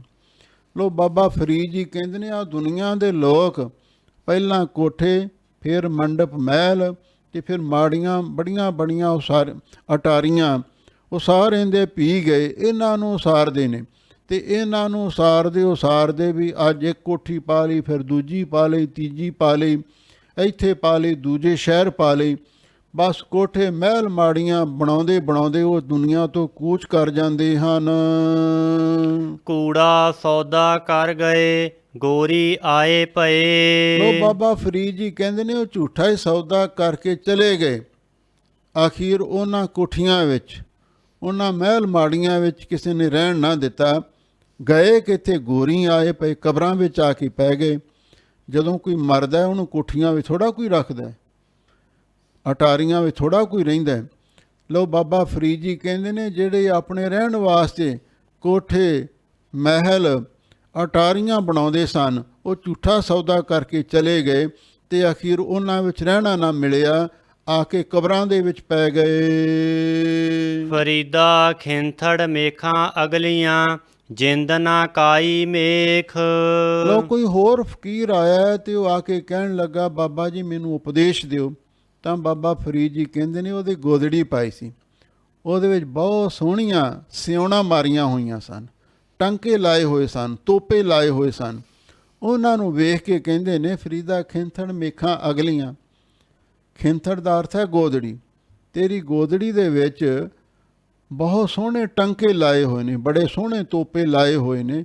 ਅਗਲੀਆਂ ਦਾ ਅਰਥ ਹੈ ਬਹੁਤੇ, ਵੀ ਬਹੁਤੇ ਸੁੰਦਰ ਤੋਪੇ ਲਾਏ ਹੋਏ ਨੇ। ਜਿੰਦ ਨਾ ਕਾਈ ਮੇਖ, ਪਰ ਜਿਹੜੀ ਤੇਰੀ ਜਿੰਦ ਹੈ ਉਹਨੂੰ ਤੇ ਕੋਈ ਤੋਪਾ ਨਹੀਂ ਲੱਗਿਆ, ਉਹਨੂੰ ਤੇ ਨਾ ਹੀ ਤੂੰ ਟੰਕਾ ਲਾਇਆ ਹੈ। ਇਹ ਗੋਦੜੀ ਨੂੰ ਤੇ ਸਿਉਂ ਲਿਆ ਹੈ, ਬੜੇ ਸੋਹਣੇ ਟੰਕੇ ਲਾ ਲਾ ਕੇ, ਸਿਉਣਾ ਮਾਰ ਮਾਰ ਕੇ ਸੂਈ ਦੇ ਨਾਲ ਇਸ ਨੂੰ ਗੰਢ ਲਿਆ ਹੈ, ਪਰ ਆਪਣੀ ਜਿੰਦ ਨੂੰ ਕੋਈ ਮੇਖ ਟੰਕਾ ਨਹੀਂ ਲਾਇਆ। ਵਾਰੀ ਆਪੋ ਆਪਣੀ, ਚਲੇ ਮਸਾਇਕ ਸੇਖ। ਆਪੋ ਆਪਣੀ ਵਾਰੀ ਦੇ ਅਨੁਸਾਰ ਚਲੇ ਮਸਾਇਕ ਸੇਖ, ਵੀ ਜਿਹੜੇ ਮਸ਼ਾਇਕ ਮਿਹਨਤ ਕਰਨ ਵਾਲੇ ਸਨ ਤੇ ਜਿਹੜੇ ਸ਼ੇਖ ਸਨ ਬਿਰਧ ਜਾਤੀ ਵਾਲੇ, ਉਹ ਸਾਰੇ ਹੀ ਇੱਥੋਂ ਚਲੇ ਗਏ ਤੇ ਚਲੇ ਜਾਣਗੇ। ਅਥਵਾ ਚਲੇ ਮਸਾਇਕ ਸੇਖ, ਸ਼ੇਖ ਇੱਕ ਬਚਨ ਹੈ ਤੇ ਮਸ਼ਾਇਕ ਸੇਖ ਦਾ ਬਹੁ ਵਚਨ ਮੰਨਿਆ ਫਾਰਸੀ ਦੇ ਵਿੱਚ, ਵੀ ਜਿਹੜੇ ਇਹ ਸ਼ੇਖ ਵੀ ਚਲਿਆ ਗਿਆ ਬਾਬਾ ਫਰੀਦ, ਸ਼ੇਖ ਫਰੀਦ, ਤੇ ਜਿਹੜੇ ਹੋਰ ਸ਼ੇਖ ਬੜੇ ਬੜੇ ਅਮੀਰ ਜ਼ਾਦੇ ਨੇ ਉਹ ਵੀ ਇੱਥੋਂ ਚਲੇ ਜਾਣਗੇ। ਫਰੀਦਾ ਦੂਹੂ ਦੀਵੀ ਬਲੰਦਿਆ, ਮਾਲਕ ਬੈਠਾ ਆਏ। ਲੋ ਬਾਬਾ ਫਰੀਦ ਜੀ ਕਹਿੰਦੇ ਨੇ, ਆਹ ਦੇਖ ਲਓ ਜਿਹੜੇ ਦੋ ਨੇਤਰਾਂ ਦੇ ਦੀਵੇ ਜਗ ਰਹੇ ਨੇ, ਇਹਨਾਂ ਦੋ ਦੀਵਾਂ ਦੇ ਬਲਦਿਆਂ ਹੋਇਆਂ ਮਾਲਕ ਬੈਠਾ ਹੈ, ਜਿਹੜਾ ਮਾਲਕ ਮੌਤ ਦਾ ਫਰਿਸ਼ਤਾ ਹੈ, ਉਹ ਆ ਕੇ ਸਾਡੇ ਸਿਰ ਤੇ ਬੈਠ ਜਾਂਦਾ ਹੈ। ਗੜ ਲੀਤਾ ਘਟ ਲੁੱਟਿਆ, ਦੀਵੜੇ ਗਿਆ ਬੁਝਾਏ। ਉਹਨੇ ਆ ਕੇ ਕੀਤਾ ਕਿ ਗੜ ਲੀਤਾ, ਸਾਡੇ ਸਰੀਰ ਰੂਪੀ ਕਿਲੇ ਨੂੰ ਆਪਣੇ ਕਬਜ਼ੇ ਵਿੱਚ ਲੈ ਲਿਆ ਤੇ ਘਟ ਲੁੱਟਿਆ, ਸਾਡੇ ਸਰੀਰ ਵਿੱਚ ਜੋ ਸਾਡਾ ਅੰਤःਕਰਨ ਸੀ, ਸਾਡੀ ਜਾਨ ਸੀ, ਸਾਡੀ ਰੂਹ ਸੀ, ਉਸ ਨੂੰ ਲੁੱਟ ਲਿਆ। ਦੀਵੜੇ ਗਿਆ ਬੁਝਾਏ, ਤੇ ਜਾਂਦਾ ਜਾਂਦਾ ਉਹ ਮੌਤ ਦਾ ਫਰਿਸ਼ਤਾ ਜਮਦੂਤ ਅੱਖਾਂ ਦੇ ਦੀਵੇ ਵੀ ਬੁਝਾ ਗਿਆ। ਜਦੋਂ ਮੌਤ ਹੁੰਦੀ ਹੈ ਨਾ, ਪਹਿਲਾਂ ਜਿਉਂਦਿਆਂ ਜਿਉਂਦਿਆਂ ਜਮਦੂਤ ਆ ਕੇ ਸਾਡੇ ਸਿਰ ਤੇ ਬਹਿੰਦੇ ਨੇ, ਫਿਰ ਉਹ ਸਾਡੇ ਸਰੀਰ ਨੂੰ ਕਬਜ਼ੇ ਵਿੱਚ ਲੈ ਲੈਂਦੇ ਨੇ, ਫਿਰ ਉਹ ਸਾਡੀ ਜਾਨ ਕੱਢਦੇ ਨੇ, ਤੇ ਜਾਂਦੇ ਜਾਂਦੇ ਅੱਖਾਂ ਦੇ ਦੀਵੇ ਬੁਝਾ ਕੇ ਚਲੇ ਜਾਂਦੇ ਹਨ। ਫਰੀਦਾ ਵੇਖ ਕਪਾਹੈ ਜੇ ਥੀਆ, ਜੇ ਸਿਰ ਥੀਆ ਤਲਾਹ। ਕੋਈ ਮਾੜੇ ਕੰਮ ਕਰਦਾ ਸੀ ਤੇ ਉਸ ਨੂੰ ਬਾਬਾ ਫਰੀਦ ਜੀ ਨੇ ਉਪਦੇਸ਼ ਦਿੱਤਾ, ਭਾਈ ਵੇਖ ਗਹੁ ਦੇ ਨਾਲ ਵੇਖ, ਵੇਖ ਕਪਾਹੈ ਜੇ ਥੀਆ, ਕਪਾਹ ਦੇ ਨਾਲ ਕੀ ਸਲੂਕ ਹੋਇਆ ਹੈ, ਜੇ ਸਿਰ ਥੀਆ ਤਲਾਹ, ਤੇ ਤਿਲਾਂ ਦੇ ਸਿਰ ਤੇ ਕੀ ਭਾਣਾ ਵਾਪਰਿਆ, ਉਹਨੂੰ ਵੀ ਧਿਆਨ ਦੇ ਨਾਲ ਦੇਖਣਾ ਚਾਹੀਦਾ ਹੈ। ਕਮਾਦੈ ਅਰ ਕਾਗਦੈ, ਕੁੰਨੇ ਕੋਏ ਲਿਆਹ। ਕਮਾਦ ਨੂੰ ਧਿਆਨ ਦੇ ਨਾਲ ਦੇਖ ਕਿਵੇਂ ਉਸ ਨੂੰ ਘਲਾੜੀ ਵਿੱਚ, ਵੇਲਣੇ ਵਿੱਚ ਪੀੜਿਆ ਜਾਂਦਾ ਹੈ, ਤੇ ਕਾਗਜ਼ ਕਿਵੇਂ ਬਣਾਇਆ ਜਾਂਦਾ ਹੈ। ਕੁੰਨੇ ਦਾ ਅਰਥ ਹੈ ਹਾਂਡੀ ਨੂੰ ਕਿਵੇਂ ਚੁੱਲ੍ਹੇ ਤੇ ਰੱਖ ਕੇ ਸਾੜਿਆ ਜਾਂਦਾ ਹੈ, ਤੇ ਕੋਏ ਲਿਆਹ, ਤੇ ਕੋਲੇ ਕਿਵੇਂ ਭੱਠੀ ਵਿੱਚ ਮੱਚਦੇ ਹਨ। ਮੰਦੇ ਅਮਲ ਕਰੇਂਦਿਆਂ, ਇਹ ਸਜਾਏ ਤਿਨਾਹ।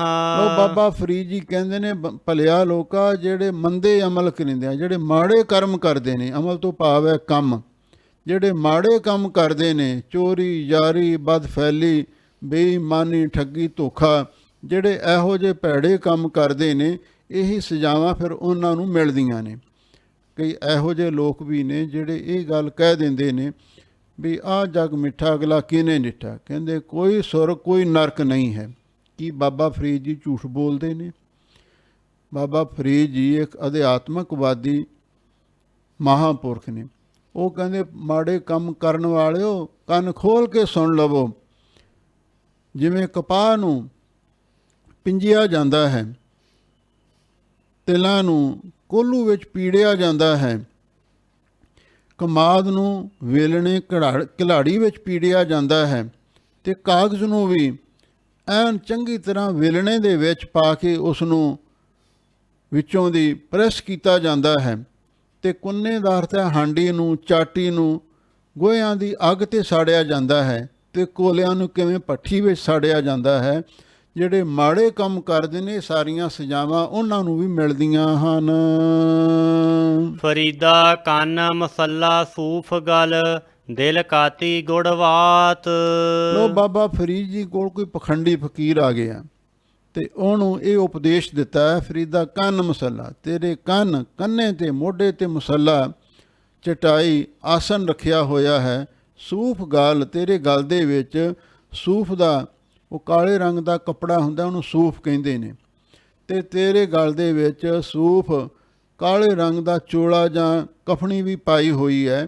ਦਿਲ ਕਾਤੀ ਗੁੜਵਾਤ, ਤੇ ਮੂੰਹ ਤੋਂ, ਵਾਤ ਦਾ ਅਰਥ ਹੈ ਮੂੰਹ ਤੋਂ ਗੁੜ ਵਰਗੀਆਂ ਮਿੱਠੀਆਂ ਮਿੱਠੀਆਂ ਗੱਲਾਂ ਕਰਦਾ, ਲੋਕਾਂ ਨੂੰ ਲੁੱਟਣ ਵਾਸਤੇ, ਲੋਕਾਂ ਨੂੰ ਗੁੰਮਰਾਹ ਕਰਨ ਵਾਸਤੇ। ਦਿਲ ਕਾਤੀ, ਤੇਰੇ ਦਿਲ ਵਿੱਚ ਈਰਖਾ ਦੀ ਛੁਰੀ ਹੈ, ਦਵੈਤ ਦੀ ਛੁਰੀ ਹੈ, ਮੂੰਹੋਂ ਮਿੱਠੀਆਂ ਮਿੱਠੀਆਂ ਗੱਲਾਂ ਕਰਕੇ ਤੂੰ ਦੁਨੀਆ ਨੂੰ ਲੁੱਟਦਾ ਫਿਰਦਾ ਹੈ। ਬਾਹਰ ਦਿਸੈ ਚਾਨਣਾ ਦਿਲ ਅੰਧਿਆਰੀ ਰਾਤ। ਬਾਹਰੋਂ ਤਾਂ ਬੜੀਆਂ ਗਿਆਨ ਦੀਆਂ ਗੱਲਾਂ ਸੁਣਾਉਣਾ ਹੈ, ਇਉਂ ਲੱਗਦਾ ਵੀ ਬੜਾ ਬ੍ਰਹਮ ਗਿਆਨੀ ਹੋਵੇਗਾ। ਦਿਲ ਅੰਧਿਆਰੀ ਰਾਤ, ਪਰ ਤੇਰੇ ਦਿਲ ਵਿੱਚ ਹਨੇਰੀ ਰਾਤ ਹੈ। ਸਭ ਤੋਂ ਹਨੇਰੀ ਰਾਤ ਮੱਸਿਆ ਦੀ ਹੁੰਦੀ ਹੈ। ਅੰਦਰ ਤੇਰੇ ਮੱਸਿਆ ਦੀ ਰਾਤ ਬਣੀ ਹੋਈ ਹੈ। ਮੋਹ ਮਾਇਆ ਦਾ, ਅਗਿਆਨਤਾ ਦਾ, ਭਰਮ ਦਾ ਹਨੇਰਾ, ਕੁੱਪ ਹਨੇਰਾ ਛਾਇਆ ਹੋਇਆ ਹੈ। ਤੇ ਬਾਹਰੋਂ ਗਿਆਨ ਦੀਆਂ ਗੱਲਾਂ ਕਰਦੇ, ਬਾਹਰੋਂ ਚਾਨਣ ਦਿਸਦਾ ਹੈ। ਕਾਹੇ ਕੀ ਕੁਸਲਾਤ ਹਾਥ ਦੀਪ ਕੀ ਕੂਏ ਪਰੈ, ਤੇਰੇ ਹੱਥ ਵਿੱਚ ਦੀਵਾ ਤੇ ਡਿੱਗਦਾ ਖੂਹ ਦੇ ਵਿੱਚ ਹੈ। ਉੱਤੋਂ ਗਿਆਨ ਦੀਆਂ ਗੱਲਾਂ ਸੁਣਾ ਕੇ ਲੋਕਾਂ ਨੂੰ ਵਰਗ ਲਾਉਣਾ ਹੈ, ਤੇ ਫਿਰ ਉਹਨਾਂ ਦਾ ਸਰਮਾਇਆ, ਉਹਨਾਂ ਦੀ ਜ਼ਮੀਨ ਲੁੱਟ ਕੇ ਖਾ ਜਾਣਾ ਹੈ। ਇਹ ਤੇਰੇ ਵਾਸਤੇ ਠੀਕ ਨਹੀਂ ਹੈ। ਇਹ ਬਾਬਾ ਫਰੀਦ ਜੀ ਨੇ ਕਿਸੇ ਪਖੰਡੀ ਨੂੰ ਉਪਦੇਸ਼ ਦਿੱਤਾ ਹੈ, ਤੇ ਹੁਣ ਦੇ ਪਖੰਡੀਆਂ ਨੂੰ ਵੀ ਇਹ ਉਪਦੇਸ਼ ਦੇ ਰਹੇ ਨੇ। ਬਾਣੀ ਸਰਬਕਾਲੀ ਤੇ ਸਰਬ ਸਾਂਝੀ ਹੁੰਦੀ ਹੈ। ਪਰਥਾਏ ਸਾਖੀ ਮਹਾਂਪੁਰਖ ਬੋਲਦੇ ਸਾਂਝੀ ਸਗਲ ਜਹਾਨਾ ਹੈ। ਆਪਾਂ ਫਰੀਦ ਜੀ ਦੀ ਬਾਣੀ ਦੀ ਕਥਾ ਵਿਚਾਰ ਸਰਵਣ ਕੀਤੀ ਹੈ। ਇਹਨੂੰ ਆਪਾਂ ਆਪਣੇ ਜੀਵਨ ਵਿੱਚ ਵਸਾਈਏ, ਇਹਦੇ ਨਾਲ ਹੀ ਸਾਡੇ ਜੀਵਨ ਦੀ ਸਫਲਤਾ ਹੋਵੇਗੀ। ਸਭ ਸੰਗਤਾਂ ਦਾ ਬਹੁਤ ਬਹੁਤ ਧੰਨਵਾਦ। ਹੋਈਆਂ ਭੁੱਲਾਂ ਚੁੱਕਾਂ ਲਈ ਖਿਮਾ ਕਰਨਾ। ਫਰੀਦਾ ਕੰਨ ਮਸੁੱਲਾ ਸੂਫ ਗਲ, ਦਿਲ ਕਾਤੀ ਗੁੜਵਾਤ। ਬਾਹਰ ਦਿਸੈ ਚਾਨਣਾ ਦਿਲ ਅੰਧਿਆਰੀ ਰਾਤ। ਵਾਹਿਗੁਰੂ ਜੀ ਕਾ ਖਾਲਸਾ, ਵਾਹਿਗੁਰੂ ਜੀ ਕੀ ਫਤਿਹ।